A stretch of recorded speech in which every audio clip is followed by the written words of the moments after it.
verkefni 21 í Word, 21 refur og þegar kalla fram efnisyfirlit og smelli ég hér og passið ykkur að vera ekki fyrir framan orðið BLS eða hér einhvers staðar heldur í þessu entermerki. Og þið farið í References, Table of Contents og veljið Custom Table of Contents.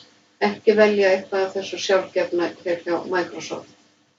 Ég ætla að hafa útlitið format hérna og ég vil sýna blaðsíðunúmerin þannig ég segi OK.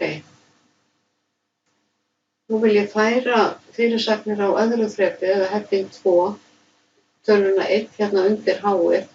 Þannig að ég stödd hérna í efnisyfirlitinu og ég fer á Home-klippa, fer í öruna niður hjá Styles og finn T og C2 hérna í listanum. Fer í Modify og format paragraf og ég hækka þessa tölu helming eða 0,78.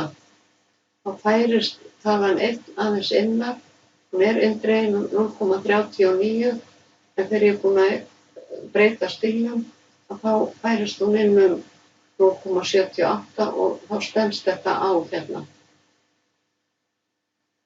Síðan ætla ég að kalla fram myndayfirlit, þá ég stödd hér og fyrir References, Insert Table of Figures og ég vel mynd og ég vil ekki hafa blaðsíðunúmerin sýnileg, þá tek ég hakið af hér og OK. Og yfirlitið við töflurnar kalla ég fram á sama stað og það hér tilbúið en ég tek hakið af. OK, og þá kemur þetta svona. Og ef ég þarf að uppfæra, þá ágætt að smella hér og ýta á hægri mús, Update Field, Update Entire Table. Það oft ágætt í lokin líka. Það vista.